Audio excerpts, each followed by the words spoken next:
Kembali di Kompas Siang, Saudara. Majelis Kehormatan Mahkamah Konstitusi menjatuhkan sanksi pemberhentian terhadap Anwar Usman sebagai Ketua MK. Namun pemberhentian ini tidak membuat putusan MK tentang batas usia Capres-Cawapres batal. Panggil pertama kali belum masuk tadi ya. Putusan yang dibacakan Ketua Majelis Kehormatan Mahkamah Konstitusi (MKMK) Jimli Asidiki terkait laporan dari Denny Indrayana dan pelapor lainnya soal putusan Mahkamah Konstitusi terkait batas usia Capres-Cawapres. Dalam putusan ini, Anwar Usman terbukti melakukan pelanggaran etik berat dan melanggar Sabta Karsa Kehakiman. Dan peraturan Mahkamah Konstitusi nomor 1 tahun 2023 tentang Majelis Kehormatan Mahkamah Konstitusi menyatakan hakim terlapor terbukti melakukan pelanggaran berat terhadap kode etik dan perilaku hakim konstitusi sebagaimana tertuang dalam Sabta Karsa Utama, prinsip ketidakberpihakan, prinsip integritas, prinsip kecakapan dan kesetaraan, prinsip independensi, dan prinsip kepantasan dan kesopanan. 2. Menjatuhkan sanksi pemberhentian dari jabatan Ketua Mahkamah Konstitusi kepada hakim terlapor. Sementara itu, anggota Majelis Kehormatan Mahkamah Konstitusi Bintan R. Saragih menyampaikan pendapat berbeda atau dissenting opinion terhadap sanksi yang diberikan kepada Ketua MK Anwar Usman. Ia menganggap Anwar sudah seharusnya mendapat sanksi berupa pemberhentian tidak dengan hormat karena telah dinyatakan melakukan pelanggaran berat.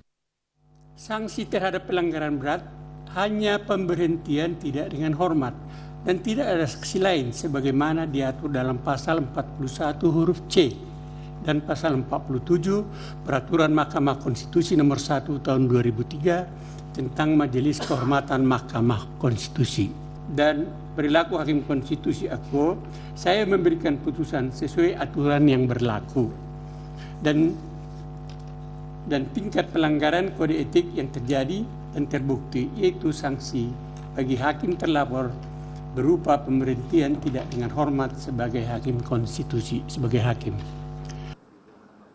Menanggapi putusan ini, tim kampanye nasional Prabowo Gibran menyampaikan hasil putusan Majelis Kehormatan MK tidak berdampak apapun pada keputusan Mahkamah Konstitusi nomor 90 terkait batas usia bagi Capres dan Cawapres pada pemilu 2024. Putusan Majelis Kehormatan MK tidak mempunyai dampak apapun terhadap keputusan Mahkamah Konstitusi nomor 90 yang berkenaan dengan batas usia dan persyaratan calon wakil presiden. Oleh karena itu, pasangan Prabowo Subianto Gibran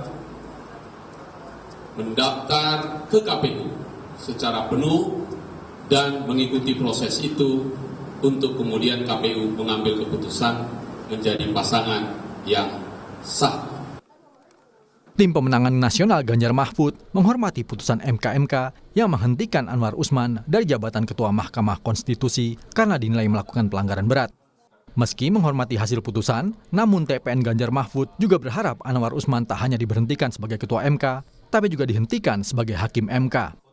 Namun, TPN juga bersyukur Anwar Usman tidak diperkenankan untuk mengikuti sidang sengketa pemilu. Memulihkan kembali martabat MK sebagai penjaga konstitusi. Kami sebetulnya berharap agar MK memutuskan Ketua MK Anwar Usman bukan hanya diberhentikan sebagai Ketua MK, tetapi diberhentikan juga sebagai Hakim MK. Namun, kami bersyukur bahwa Bapak Anwar Usman dalam kedudukannya sebagai Hakim MK tak diperbolehkan memeriksa perkara pemilu, pilpres dan pilkada di mana di dalamnya ada potensi konflik kepentingan. Sebelumnya, bakal Capres Anies Baswedan percaya dengan objektivitas putusan Majelis Kehormatan Mahkamah Konstitusi. Anies menceritakan pengalamannya saat menjadi Ketua Komite Etik KPK tahun 2013 lalu. Berdasarkan pengalamannya, Anies mengingatkan MK-MK sebagai penjaga etik hakim MK juga harus menjaga etika dalam putusannya. Saya pernah menjadi Ketua Komite Etik KPK. Dari pengalaman itu, saya melihat bekerja di dalam soal etika ini itu harus menjaga etika juga. Kita percayakan kepada majelis kehormatan untuk menuntaskan tugas dengan baik, dan kami percaya bahwa mereka akan menjunjung tinggi etika dan menjunjung tinggi objektivitas. Majelis Kehormatan Mahkamah Konstitusi juga telah membacakan putusan bahwa tidak berhak menilai putusan MK terkait batas usia Capres-Cawapres. Sebab hakim yang kena sanksi administrasi maupun pidana putusnya tidak berlaku di peradilan umum. Norma itu tidak berlaku di Mahkamah Konstitusi, hingga Gibran Rakabuming Raka tetap dapat maju mendampingi Prabowo Subianto di Pilpres mendatang. Tim Liputan, Kompas TV. Untuk mengetahui situasi di Mahkamah Konstitusi pasca putusan Majelis Kehormatan MK, kita sudah terhubung dengan jurnalis Kompas TV, Tifal Solesa di Gedung MK Jakarta. Tifal, bagaimana respons dari Anwar Usman pasca putusan dari MK-MK yang menyebutnya bahwa terbukti melakukan pelanggaran berat atas kasus terkait dengan batas usia Capres-Cawapres. Lalu seperti apa? Dan 2 hari ini merupakan batas pemilihan bagi Ketua MK baru.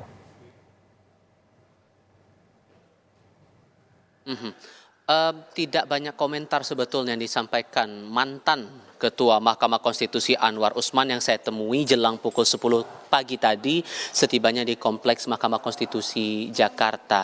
Tadi ia hanya menyampaikan bahwa tidak banyak hal sebetulnya yang ia respon saat saya tanyakan tadi apa respon dia secara pribadi setelah diberhentikan dari statusnya sebagai Ketua Mahkamah Konstitusi. Dia hanya menyebut bahwa jabatan itu hanya milik Tuhan.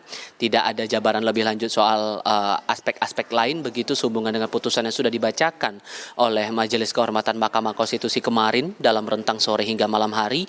Saat saya tanyakan juga saat itu apakah akan menempuh langkah lain setelah kemudian diputus untuk dipecat sebagai Ketua MK begitu, ia tidak banyak menjelaskan soal itu. Tapi saat saya konfirmasi lagi apakah akan ikut dalam sejumlah agenda persidangan judicial review termasuk ada jadwal untuk gugatan dari Undang-Undang Nomor 7 Tahun 2017 tentang Pemilu, dia juga menyebut bahwa nanti akan mengikuti proses itu, tapi detailnya seperti apa tentu masih akan menunggu jadwalnya nanti saat sidang bakal dimulai, terutama sidang perdana ini akan berlangsung pada pukul 1:30 siang nanti. Saya coba jabarkan dulu atau mengingat lagi untuk putusan yang disampaikan oleh Majelis Kehormatan Mahkamah Konstitusi waktu itu kepada Anwar Usman. Ini dikeluarkan dalam nomor putusan nomor 2 tahun 2023. Ini dijelaskan bahwa selain diberhentikan dari statusnya sebagai Ketua Mahkamah Konstitusi, ia juga salah satunya dari 5 poin putusan itu dilarang untuk terlibat dalam proses pengambilan keputusan untuk sengketa pemilihan umum dan pemilihan kepala daerah selama status aktifnya sebagai hakim konstitusi ini berlaku begitu. Nah, ini juga akan berpengaruh juga pada komposisi hakim konstitusi yang nantinya akan terlibat dalam sengketa ataupun juga mengurusi langsung sengketa pemilu serentak, baik itu pemilihan legislatif, pemilihan presiden serta pemilihan kepala daerah di tahun 2024 mendatang.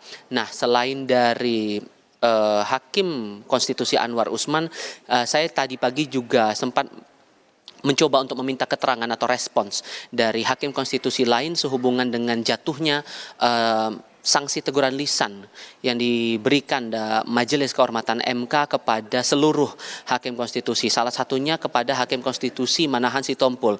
Saat saya tanyakan apa responsnya setelah dijatuhi teguran lisan oleh MK karena dianggap membocorkan informasi yang seharusnya rahasia terkait dengan rapat permusyawaratan hakim atas gugatan judicial review syarat Capres-Cawapres. Ia hanya mengacungkan jempol dan tidak memberikan keterangan apapun kepada saya waktu itu kira-kira pukul 9:30 pagi waktu Indonesia bagian Barat. Nah, sebagai pengingat juga selain terhadap Anwar Usman, Majelis Kehormatan MK juga melayangkan putusan dengan nomor putusan nomor 5 tahun 2023 kepada 9 anggota hakim konstitusi, disebutkan bahwa para hakim terlapor secara bersama-sama terbukti melakukan pelanggaran kode etik dan perilaku hakim konstitusi, terutama dalam hal ini prinsip kepantasan dan kesopanan sesuai dengan Sabta Karsa Hutama.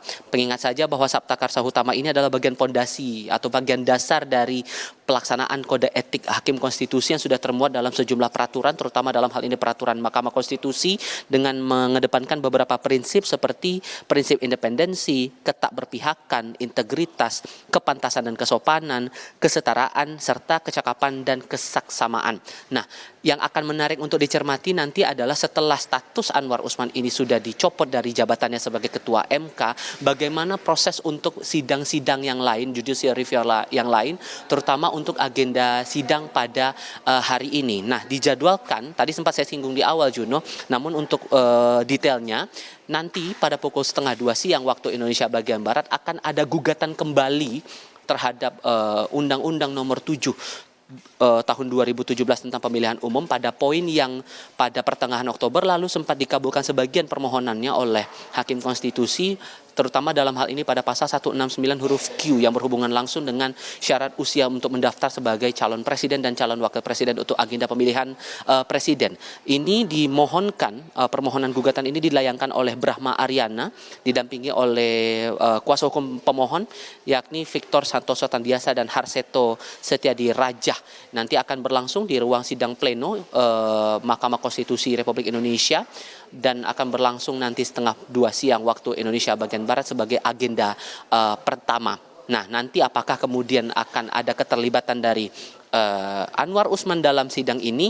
Karena kalau mau dicermati lagi dari putusan MK kemarin, status diberhentikannya hanya sebatas pada jabatan struktural sebagai Ketua Mahkamah Konstitusi, namun tidak dicopot dari jabatannya sebagai Hakim Konstitusi, sehingga bisa jadi Anwar Usman ini ikut terlibat dalam proses sidang yang akan berlangsung nanti siang 1:30 siang, namun statusnya sebagai anggota. Sambil juga kita menantikan sejauh mana jajaran Hakim Konstitusi ini akan melakukan pemilihan nama baru Ketua Mahkamah Konstitusi, mengingat dalam putusan MK kemarin sudah ada permintaan atau juga perintah dari MK agar Wakil Ketua Mahkamah Konstitusi dalam hal ini Saldi Isra diminta dalam kurun 2x24 jam untuk merumuskan pemilihan Ketua baru Mahkamah Konstitusi. Juno? Ya, Tifal, kemarin MK menyatakan tidak akan masuk dalam perkara putusan 90 dan merupakan karena mereka adalah mengadakan putusan etik terhadap Ketua MK dan juga sejumlah hakim konstitusi. Lalu bagaimana dengan perkara putusan terkait yang telah ditetapkan oleh Ketua MK Anwar Usman terkait dengan batas usia Capres-Cawapres, dan bagaimana dampaknya putusan itu terhadap Gibran Rakabuming Raka? Sejauh ini yang saya pahami dari Majelis Kehormatan Mahkamah Konstitusi sudah menegaskan bahwa sebetulnya putusan etik yang sudah dikeluarkan kemarin oleh MK terhadap seluruh hakim konstitusi, termasuk salah satunya terhadap Anwar Usman, begitu tidak akan serta-merta langsung mengubah status hukum atau kedudukan hukum atas hasil judicial review nomor 90 tahun 2023 tentang syarat pendaftaran Capres dan Cawapres. Sehingga ini bisa dikatakan bahwa nama Gibran Rakabuming Raka yang kondisinya sekarang belum genap berusia 40 tahun namun masih berstatus sebagai kepala daerah, ini masih bisa melaju di pemilihan presiden tahun 2024 mendatang. Tapi ada catatan dari Jimde Asyidiki selaku Ketua MK kemarin setelah melakukan rangkaian sidang dalam keterangan pers di hadapan wartawan pada malam harinya, begitu disampaikan apabila kemudian ada gugatan kembali terhadap Undang-Undang Nomor 7 Tahun 2017 tentang pemilihan umum itu, maka akan berlaku di periode pemilu berikutnya, yakni spesifiknya pada periode pemilu tahun 2029.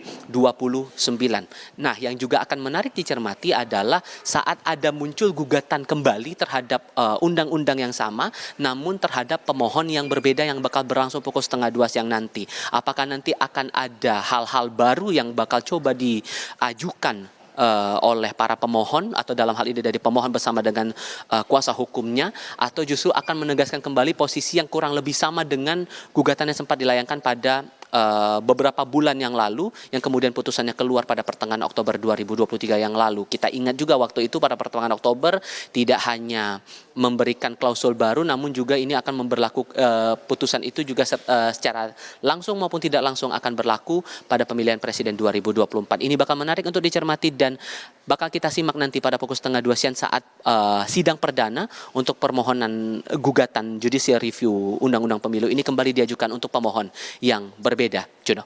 Terima kasih atas laporan lengkap Anda, jurnalis Kompas TV Tifal Solesa dari Gedung MK Jakarta.